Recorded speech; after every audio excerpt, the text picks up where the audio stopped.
We don't need to negotiate with them. We need to destroy them.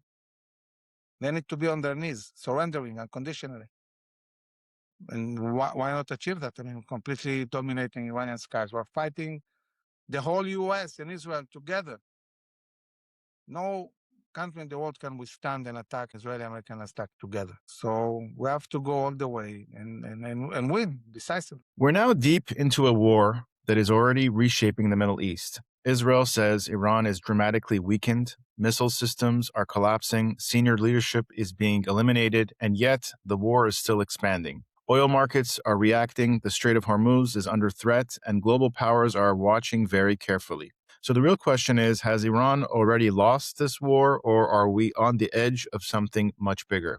To break this down, I'm joined by Brigadier General Amir Avivi, founder of the Israel Defense and Security Forum and one of Israel's leading security voices. General Avivi, thank you for joining me. My pleasure. Let me ask you directly, what is your assessment of the war currently, and do you think that Iran has already lost this war, or do we have some more work? Well, the terms for defeating Iran have been achieved. Israel and the U.S. are completely dominating Iranian skies. We have endless amount of targets to attack. Iranian leadership has been wiped out, basically pretty much all of it. There is no command and control. Shooting of ballistic missiles has gone down 90%, and drones, most of them have been destroyed.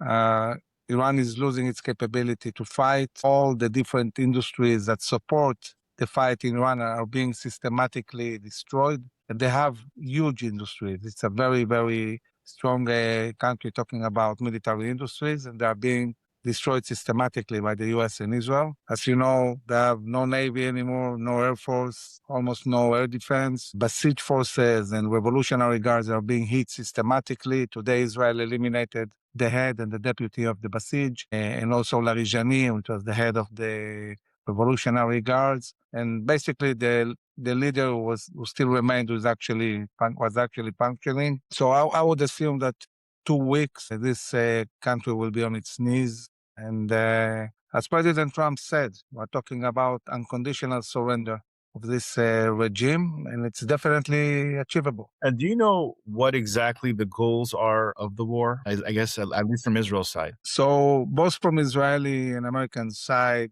we want to systematically destroy all the capabilities of the regime, the leadership, these forces that are oppressing the Iranian people, the Basij and Revolutionary Guards, all their ballistic missiles, drones, and the industries that are supporting that. Of course, the nuclear capabilities. We saw also the destruction of the Navy and Air Force. The U.S. is in a very complex operation taking over Hormuz Strait, and it will take some time, but eventually the U.S. will secure the strait. And I think that, all these actions at the end of the day, they set the terms for a change of regime.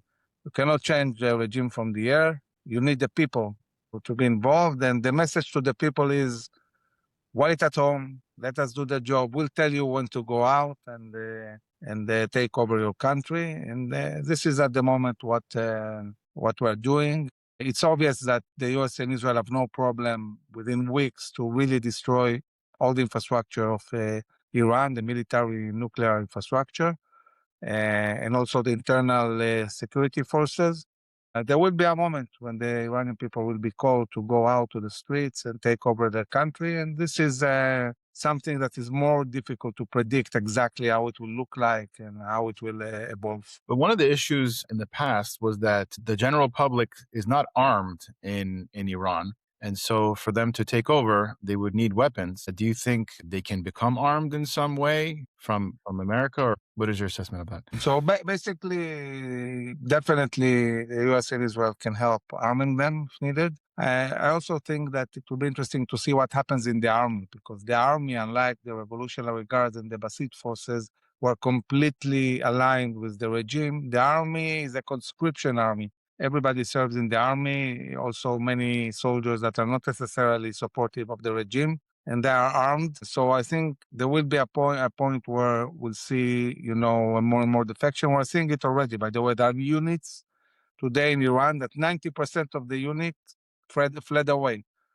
and is not functioning. There's a lot of desperation among many of the units. We see that, Israel and the US are systematically destroying all the capabilities, and they are helpless. They cannot do anything. And the attacks are powerful. Think about it. We're talking about around 20,000 targets. Each target might have been hit by one or four or five bombs, and every single target is precise, not this random missile that they are sending, and we have air defense. They are not able to prevent any of these attacks. 20,000 so far. It's a huge attack, and it just started. You see the U.S. bringing more and more forces. We have another carrier on its way, George W. Bush. You have Marines on the way coming from the Pacific. So the U.S. is still amassing forces. It's just getting stronger and stronger, the attack. How is it that Iran is still blocking the Strait of Hormuz if they don't have a navy, or what are they exactly doing to block it? So this strait is really, really narrow. The area where the ships can actually pass through is like 6 nautical miles. It's a very defined area. All you need is one drone or a explosive bomb, a boat, or a miniature submarine, which they have, or coastal missiles. So to really clear every single threat, and they have built huge amounts of threats. They have mines, they have drones, they have missiles, they have submarines, they little boats. All you need is one hit. That's it, and it's game over. So it will take some time to really secure the strain in a way that it will be completely safe for tankers to go through the strain. By the way, all the industry of Iran, the oil, everything that they export goes also through the strain. So when the strain is closed, first and foremost is the Iranian economy that is not functioning. So it's obvious that a long time, this economy, which is in a really bad situation, it's going to completely collapse. The regime, what's left of it, will not be able to pay salaries, not function at all. Combine this kinetic attack, the airplanes, the missiles, with really closing on the Iranian economy, putting a siege on Iran from the air and from the sea. This is, as we say, game over. They stand no chance. It's just a matter of time until they will collapse. What do you make of Iran's strategy to target, their partners around them, the Arab countries, the Gulf countries? I think it was 12, 13 different countries that they hit. United Arab Emirates, they've been hitting a lot. What do you think their strategy is with that? Well, there is a huge fight in the Middle East between the Shia and the Sunni. Most of these countries are Sunni and the Iranians are Shia. They're big enemies, they're not really friends. Although, supposedly it might be. I mean, there is a big difference between Arabs and Persians, two different cultures. And Iran views these countries as countries that are completely aligned with the US, and they host US bases. Iran has limited capabilities to attack Israel, but on the other hand, they have many short-range missiles and drones. So they want to show, strength, so they're shooting them. They're trying to create chaos on a global scale. You talked about the rise of the prices of oil. They want to put pressure. They know that militarily they cannot stop the US. So they're trying to do it by creating chaos, pressure. But this is backfiring on them because these countries are now saying we are joining the fight. We're supporting the destruction of the regime. Instead of pressuring the US, they're actually aligning with the US. So it's not really working well for them. I think you once mentioned that wars are won by logistics, not by strategy.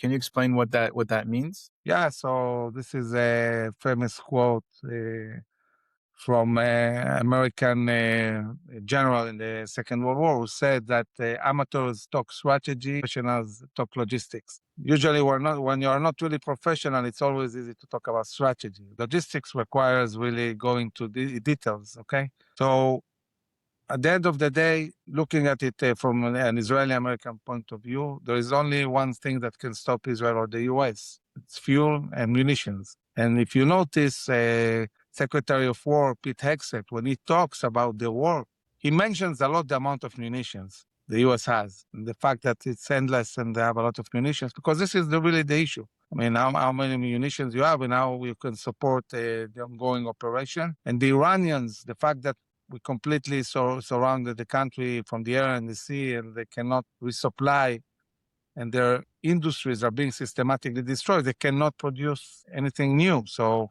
they have, let's say, a certain amount of ballistic missiles left, but they're not producing even one ballistic missile more. So obviously, at a certain point, they will have no ability to shoot anymore. Same goes with launchers. So the US and Israel have very strong industries behind them that's producing huge amounts of capabilities and supporting, the operation in defense and offense. And on the other side, both Iran and Hezbollah are in a reality where they can hardly pay salaries. They were attacking also their fuel. They cannot fuel. They don't have industries. They're all destroyed. So they don't have the logistics to support the war. Is it surprising to you that China and Russia have not been helping Iran, their ally, from what we've seen? So I think, they did help Iran in many ways before, but challenging directly the U.S. when it's exercising its, military power is not something smart to do. And by the way,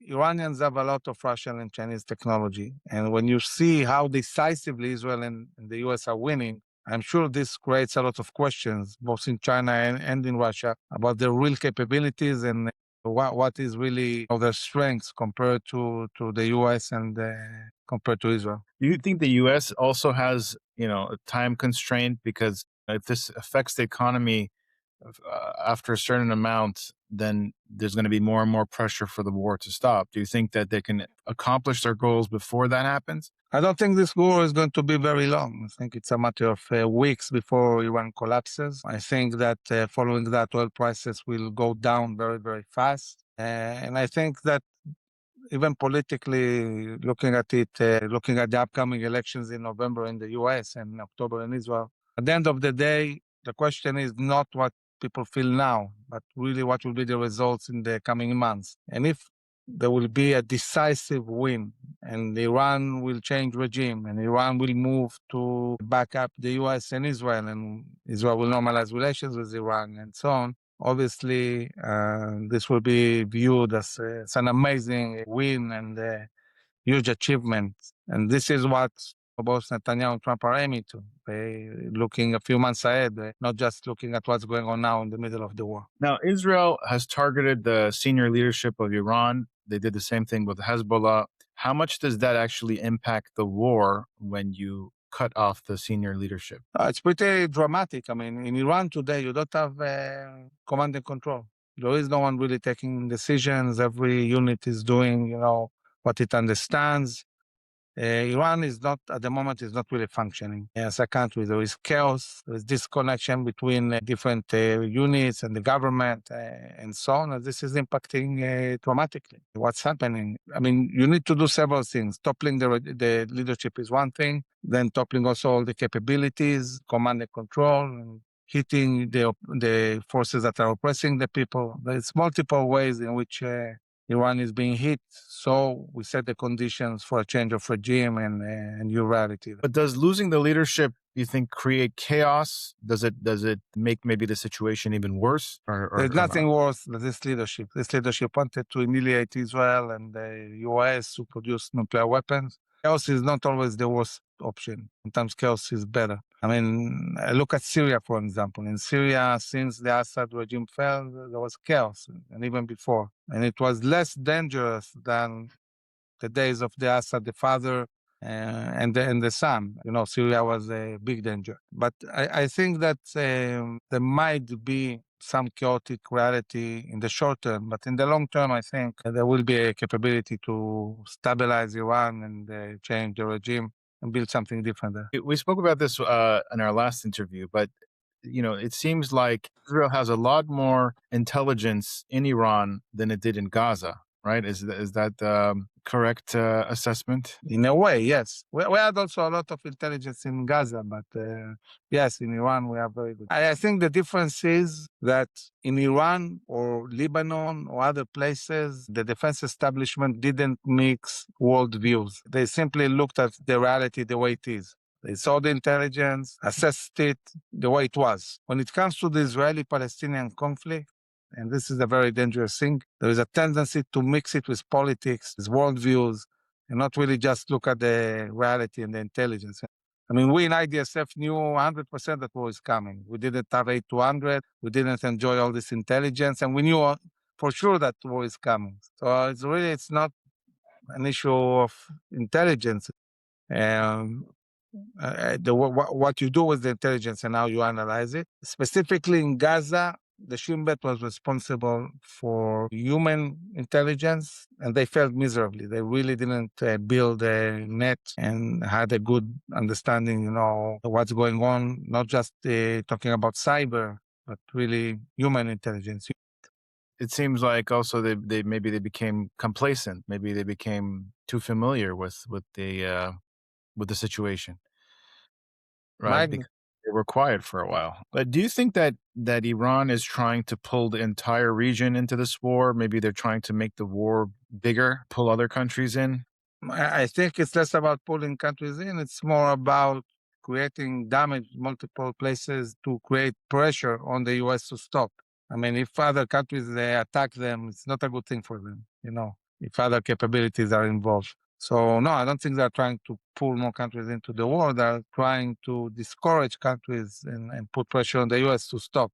But this is not going to happen. The way the countries are responding, it's not by putting pressure on the U.S., but joining the U.S. Now, if Iran weakens significantly, do you think that's going to lead to collapse of Hezbollah? Could Hezbollah stay, functioning on its own? Hezbollah cannot exist without Iran, without this regime. With no Iranian money and support and technology and capabilities, the Hezbollah is not really sustainable. So the key to bring down Hezbollah is in Tehran. And this is why, although we're fighting in Lebanon, the focus of the IDF is Iran. Most of the air force is in Iran, not in Lebanon.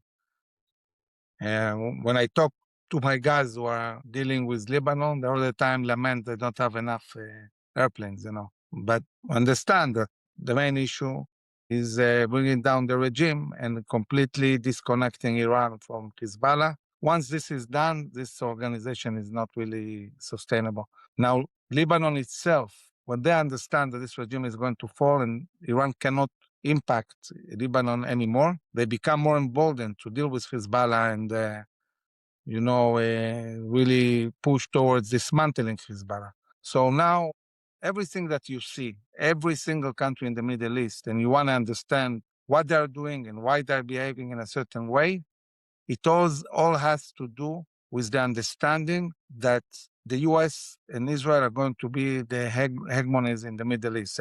They're going to be the strongest forces in the Middle East. And these countries understand they need to align with the US. So instead of pressuring the US, they are joining, whether they want to or not, because, everybody wants to be with the winners. And everybody understands that this win is going to be decisive. And so all the countries are aligning with this new reality. They understand that the US managed to push Russia and China out of the region in a way, and the US is going to be the hegemonic force for a long time in the Middle East, and the countries are adapting to this reality, and part of this adaptation is normalizing relations with Israel. So following this war, we'll see many, many peace agreements signed. We'll see normalization. We'll see the extension of the Abraham Accords. It's part of the process. But is Hezbollah in Iran right now coordinating their missile strikes on Israel, or is it just happened to be randomly? Maybe there's some basic coordination. Every day that passes, Iran's capability to decide when to shoot is going down, and they usually try to adapt to weather, or if they see that there is a certain hour with no planes, they try to shoot. It's very dependent on what's going on above the air. Saudi Arabia is very interesting. I think they support America and Israel fighting Iran, right? How do they view the situation? So it's different what they say in the open and what they say, in closed meetings. In closed meetings, obviously, they want to destroy this regime and make sure there is no nuclear weapons and so on. But until the beginning of the war, they flirted with China and with Turkey, and they seemed like a bit distancing from the Abraham Accords. And now, as I mentioned, they're all aligning with the new reality and understanding where things are going. And it's pretty obvious that after this war, there will be normalization with Saudi Arabia and many other countries. I think you said that there's no real exit strategy in war. What do you mean by that? I mean, there is no term in the military exit strategy. There is no such thing. You have goals of war, you finish when you reach the goals of war. What's the exit? Win the war. You want the war, that's the exit. So once you achieve the goals, then, you can look forward. And I think that the goals are crystal clear, destroying all the capabilities Iran has and setting the terms for a change of regime. It's very clear. So there will be a moment where we really attack every single, target that you have in Iran. Maybe before that already the Iran will collapse. You want to achieve unconditional surrender. When the regime says, okay, that's it, we're done. I mean, please stop, tell us what you want, we'll do anything. This is the exit strategy. When people talk exit strategy, it's like they don't want to achieve the goals of war. They're saying, let's stop, let's negotiate with them. We don't need to negotiate with them. We need to destroy them. They need to be on their knees, surrendering unconditionally. And why not achieve that? I mean, completely dominating Iranian skies. We're fighting the whole US and Israel together. No country in the world can withstand an attack, an Israeli-American attack together. So we have to go all the way and win decisively. But we're dealing with like a jihad mentality. Like, for example, Hamas, right? They never surrendered unconditionally, right? I mean, isn't this the same mentality as Hamas? Don't give in until your last dying breath. This war is not over? Or you think there is a point in time when they will actually surrender? Yeah, Because they think Allah wants this to happen. Yeah, but look, in Gaza, almost all the society is aligned with Hamas. In Iran, most of the people are against the regime. It's a completely different reality. Iran is a big, big country. It has centers of gravity. It's not a terror organization. It's a country. So the ability to really create a reality where they cannot function anymore, they need to surrender. It's definitely there. It's not so difficult to do at this stage. Out of the 90 million people in Iran, right, how many percentage do you think supports this regime? 10%, maybe 20%. It's a lot of people, but still the vast majority don't support. And again, even those who support, if there is no regime to support and all the leaders are dead, and all the installations are destroyed, and all the military is dispersed and destroyed. So, you don't have what to support. You have to realize that it's game over. We're on the way to this reality. Do you have any concerns about, the war right now? Or do you feel like everything that's been happening is the way it's supposed to be and we're just basically won this war? It's usually the woke West that is always deeply concerned. Always deeply concerned. No, we're not concerned. We're resolute. We know we're going to win. We're not concerned. We have to be focused, laser focused, eyes on the ball, do what we need to do. I know we're not deeply concerned. But what is your assessment of the war in the past 2.5 years from October 7th till now? Could you have imagined this outcome, that Israel would be on top like this? If we do for a moment zoom out and understand what happened so far in the war, I mean, when this war will be studied long time from now, I can say from now that this war is going to be divided, I would say, 2 stages and an intermediary stage. The first part is basically the first 2 years. In the beginning, Israel was really surprised, shocked, not ready, not enough munitions, not enough force. The American administration soon enough was not exactly supportive, the Biden administration at a certain point. And Israel had to adapt and fight in a way that is adherent to its capabilities and reality. So we decided each time to focus on another enemy on the offensive, weaken it enough, not destroy it, weaken it, and then move to the next one. So we started with Hamas while we were on the defense on all fronts. We weakened them dramatically. We killed like 20,000 terrorists. We took over Philadelphia and Rafah and closed on them. They reached the point where they're not really a strategic threat anymore at that point. And then we shifted the center of gravity to Lebanon. We saw the pagers, the massive attacks, the killing of Nasrallah, and all of that.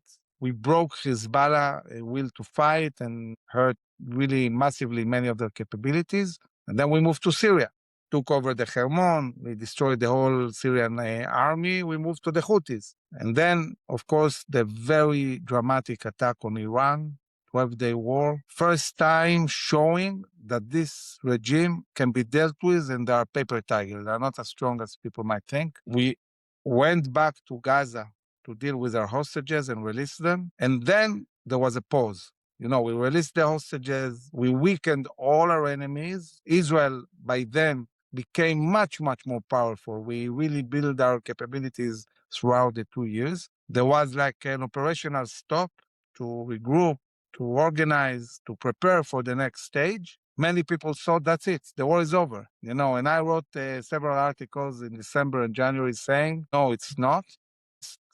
Half a year of 2026, war will go back on all fronts, all of them. But this time, it's going to be different. Not about weakening our enemies, it's about destroying them. It's about winning decisively this war. And this is what's happening now. We are fighting back on all fronts. I would assume that probably also the Houthi front will have to be dealt with. We'll go back and fight Hamas at a certain stage. But the goal is the complete destruction of our enemies, a complete change, bringing down the Iranian regime, dismantling Hezbollah, dismantling Hamas. If we have to, we'll deal also with the Houthis. It's a completely different kind of goal. And this war in a few months will end with a decisive win on all fronts. And I said the second half of 2026 will be peace agreements, normalization, completely different kind of reality. And so this is where these things are going. And I think when people, they think in terms that, are not relevant. It's not the same as before. Now it's a different stage. And it's a decisive stage. Do you think that Israel could have accomplished its goals quicker if Trump was in power? Because the first year or so was Biden administration. I think that they slowed Israel down. But if Trump would have been in power, do you think that everything would have been done quicker? Or this is just the amount of time it would take under both situations? Yes, I mean, many things would have happened quicker, but I'm not sure we would have reached this point. I think the timing when President Trump was elected was a perfect time for Israel, because at that point, Israel became much, much stronger, already had meaningful wins, different reality. So in a way, it worked out well that Trump was not elected, for a second term back then, and he was elected now. It's a much better scenario for Israel. Definitely. And the fact that Kamala didn't win, Sure, of course, was a very big thing. Do you see Turkey as a problem down the line? Might be. It's obvious that when you dismantle the Shia axis, the radical Sunni axis might rise. Turkey is part of NATO, it's a different reality. And with Americans so dominant and with this Israeli-American alliance, I don't think that it will be very easy for Turkey to really have an impact the way they wanted to in the Middle East. This reality we're experiencing now is weakening them a lot. And the fact that Israel is going to normalize after this war relations with all the countries in the region, this is also weakening Turkey's position in the region. So when I think about Turkey and even Egypt, I think that the main way it should affect us is mainly the way we think about building the IDF. I mean, the day after this war, no Hamas, no Hezbollah, no Iran. What do you build the IDF for? And the answer is you need to build the IDF for the ability to fight on two fronts against regular armies. Potentially, maybe in the future, Egypt or Turkey. Should be, the vision of what the IDF is supposed to do, because the IDF in the last 20 years was built for Iran on one hand and terror army. There is a big difference between building a military against terror armies or building a military against a country like Turkey or Egypt. It's a completely different kind of build-up of force. And this should be our, focus. Will it happen? Maybe not. I mean, I would think that these countries, after they see what we're able to do, will be very deterred to deal with us. I mean, Tehran is, 1,500 kilometers from Israel. Ankara is much closer. I wouldn't deal with us, not smart. What about Syria and al-Jolani? Is there any concerns over there? I think that in a way, this connects also to the question of Lebanon. Maybe I'll answer Lebanon, it will answer also Syria. There is a big debate now in Israel. What happens the day after in Lebanon? So many people say, this time we have to go to the Litani. We took out all the people from South Lebanon, not let them go back, take over the area. That's it. Build Jewish towns in South Lebanon. I think that there are two possible scenarios how the war in Lebanon will end. One is that Lebanon turns out to be Syria. No governance, no sovereignty. The Lebanese government is not able to control anything and not managing to dismantle Hezbollah. In this scenario, Israel might do what it's doing in Syria, take areas, as we did in Syria on the Hermon mountain and inside the Syrian Golan, and stay there and say, that's it.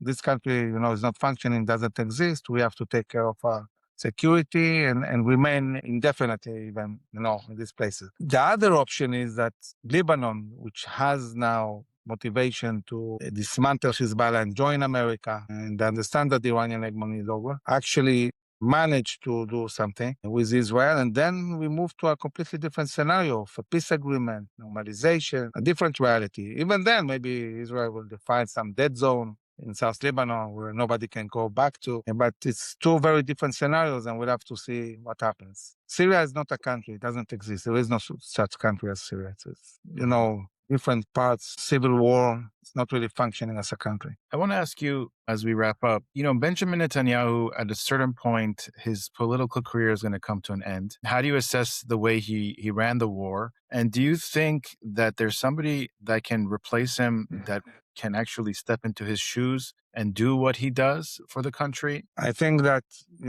he obviously is responsible for the huge mistakes that were done for many, many years. All the conceptia is part of it.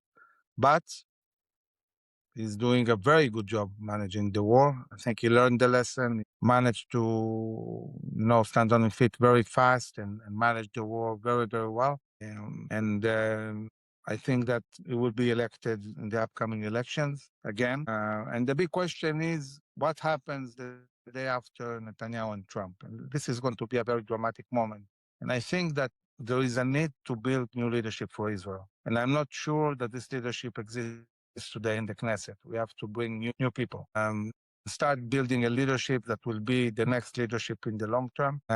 Because it's very hard to predict the day after Trump what is the US, what will happen, who will be elected, what will be the policies. All the leaders in the world are not young, Putin, Xi. So obviously the world is going towards a change of leadership, and Israel needs very strong, resolute, leadership that is able to communicate, that is able to work with the world and also deal with the internal challenges and unite the people. The upcoming leadership is going to deal with massive aliyah and with the anti-Semitism and with challenges of sovereignty and governance inside the land of Israel. There are many challenges.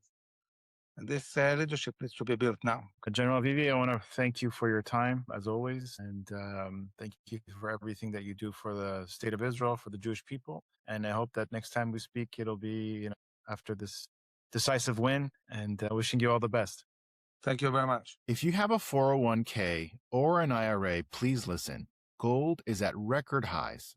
What many people don't know is this: you can move part of your retirement money legally and without tax penalties into physical gold you actually own. Alpha Omega Gold helps you do this through a gold IRA. Your gold is real. It is stored safely. It is in your name.